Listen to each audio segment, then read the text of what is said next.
The crowd thought it was just another promo. But when LA Knight grabbed the mic, the whole arena went crazy. What he said next, no one was ready for that. You have to understand the feeling in an arena before a show goes live. It's not just noise. It's a current of electricity. A shared breath held by 15,000 people. That night was no different. The lights were hot, the air thick with the smell of popcorn and anticipation. It was supposed to be a standard segment. Randy Orton, the legend, was in the ring. He stood there with the kind of practiced stillness only 20 years in the business can give you. Drew McIntyre was there too, a giant of a man. But even he felt like a supporting actor in the orbit of the Viper. Randy's presence was a known quantity, a comfortable pillar of the show. We all knew the beats. He'd speak in that low, menacing cadence. He'd promise destruction. The crowd would react on cue. It was the familiar, powerful rhythm of professional wrestling. Backstage, in the gorilla position, we were just watching the monitors, going through the motions. The segment was timed to the second. Promos, video packages, commercial breaks. It was a perfectly constructed machine, designed to deliver a predictable, satisfying product.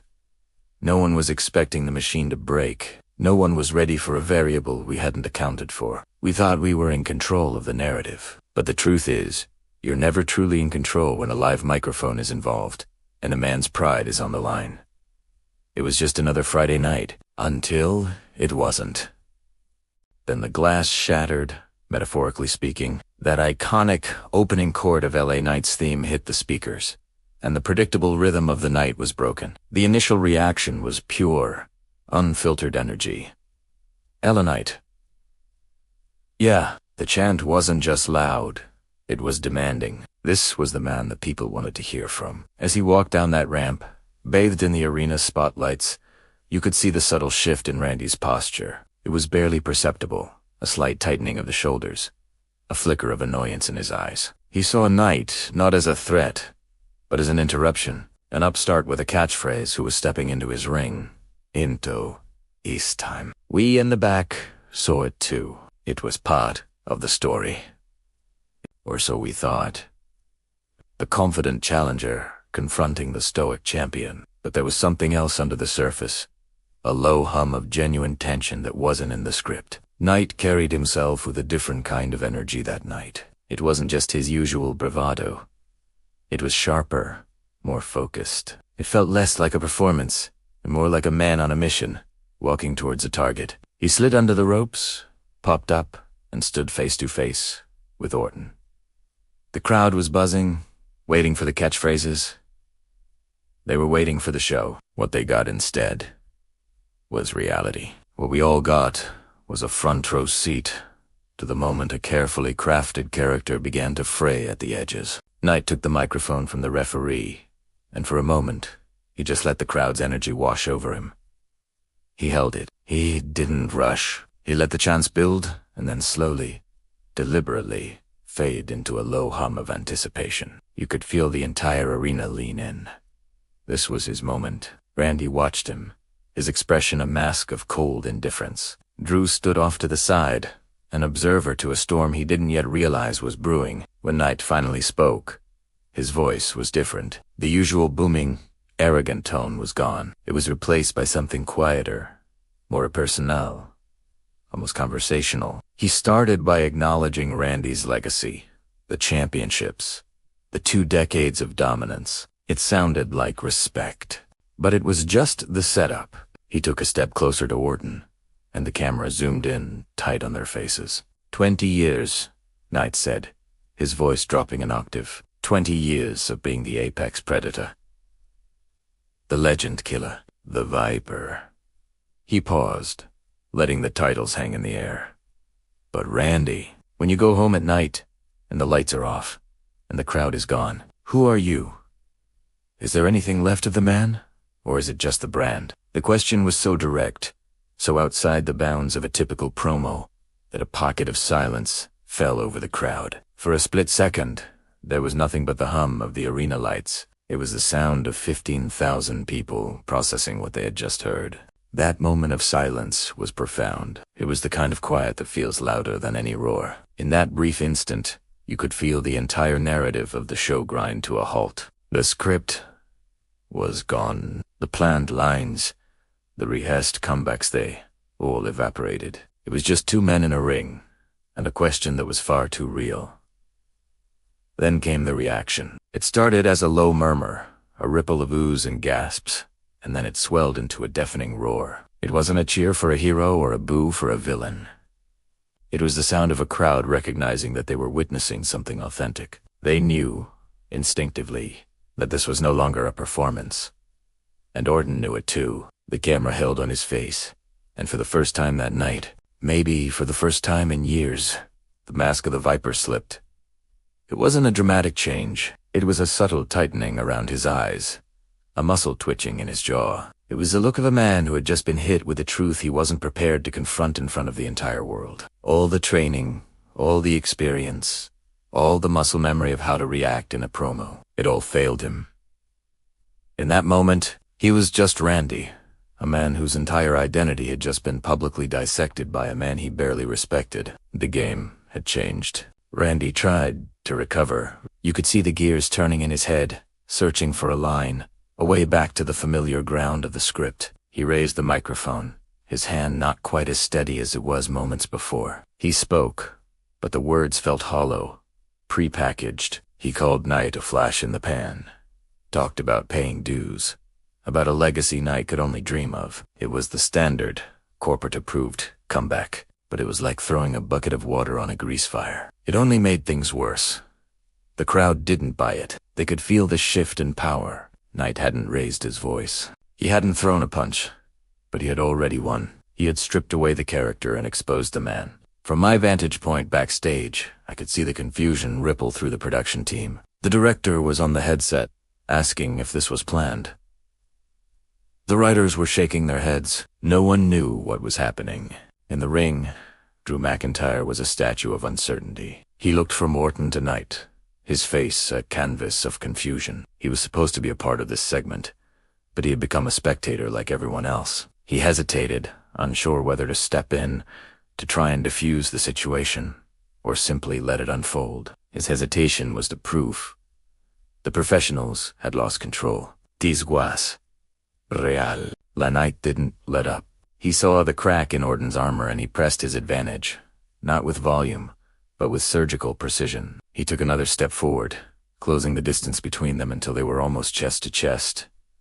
"Your legacy," Knight said, his voice barely a whisper, but carried by the microphone to every corner of the arena. "Your legacy is a cage, Randy.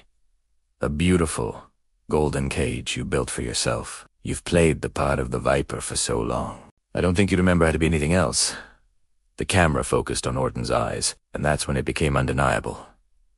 The anger, it wasn't a slow burn anymore. It was a flash fire. The professional facade crumbled completely, replaced by pure, undiluted rage. This wasn't the cold, calculating fury of the Viper. This was the hot, messy anger of a man whose deepest insecurities had been laid bare for millions to see. The pressure of being Randy Orton, of carrying that name and that character for 20 years of injuries, the expectations, the relentless grind, it all came to a head in that single moment. The legend was gone. What stood in the ring was a man who felt trapped, exposed, and furious, and he was about to lose control in a way none of us could have ever predicted. The line between performance and reality wasn't just blurred. It had been erased. What happened next wasn't a physical altercation. It was something far more shocking. Orton's voice, when he finally spoke again, was different. The low, menacing growl was gone. It was replaced by a raw, strained rasp, filled with a venom that was entirely his own. He looked Knight dead in the eye and said something that could never be taken back. It wasn't a scripted line. It was a deeply personal, cutting remark that broke the fourth wall and shattered the illusion of the show. I can't even repeat it here. It was that far over the line. It was raw, ugly, and completely unscripted. A wave of shock silenced the arena once more. It was a different kind of silence this time. It wasn't anticipation. It was genuine, uncomfortable shock. You could hear individual gasps, nervous coughs. People looked at each other, their faces asking the same question. Did he really just say that? The cameras, to their credit, didn't flinch. They held a tight close-up on Orton's face, capturing the wild, unrestrained fury in his eyes. He had lost Italiano. For 20 years, he had been the master of psychological warfare, always in control, always one step ahead. But in that moment, he was just a man lashing out, using the only weapons he had leftwards designed to wound.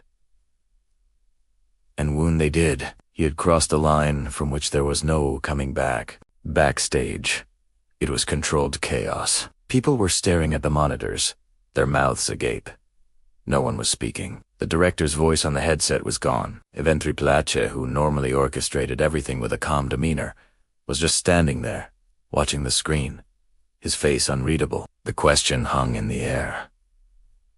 Do we cut the feed? To go to a commercial right then would be to admit we had lost control. To let it continue, who knew where it would go? This was no longer a wrestling segment.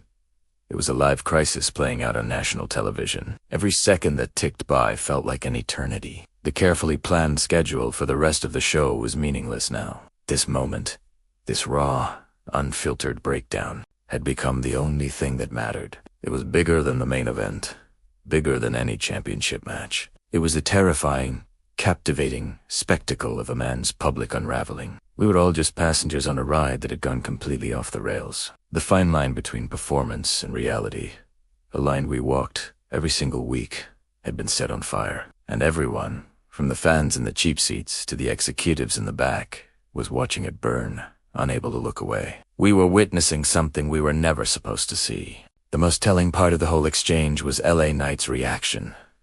After Orton's verbal explosion, Knight didn't gloat. He didn't fire back with a clever line or a catchphrase. He just stood there, his own bravado completely gone. The look on his face was not one of triumph. It was a complex mix of shock and maybe just a little bit of regret. He had gone fishing for a reaction, and he had pulled a monster from the deep. He had wanted to rattle the character of the Viper, but he had ended up breaking the man.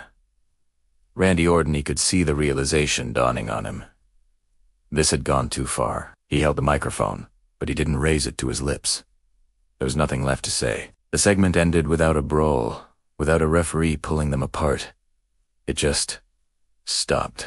Orton stood there, breathing heavily, his eyes still burning with that raw fury. Knight slowly backed away towards the ropes, and then, abruptly, the screen cut to black. A commercial break. No fade out, no commentary wrap up, just a sudden, jarring cut. In the arena, the lights stayed low. There was no music. There was only the stunned, heavy silence of 15,000 people trying to understand what they had just been a part of. The show would go on, but everyone in that building knew that the most real thing they would see all night was already over. That moment was never mentioned again on WWE programming. It was scrubbed from the YouTube clips, edited out of the replays. It became a piece of folklore, a story whispered about by fans who were there. You had to see it to believe it legend. There was no follow-up angle, no storyline explanation. It was simply ignored, a collective agreement to pretend it never happened. But for those of us who saw it, it was unforgettable. It wasn't about a great promo or the start of a heated rivalry. It was about the immense, crushing weight of maintaining a persona for 2 decades. It was about the very human anger that builds up behind the walls of a legend. We want our icons to be indestructible, to be the characters they portray 24 hours a day. We forget about the person who has to carry that weight. That night, the weight became too much. For 30 seconds of live television, we saw past the legend, past the predator, and saw the man underneath. And it was a stark, uncomfortable, and deeply human sight. It was a powerful reminder that no matter how well crafted the performance is, sometimes the mask cracks.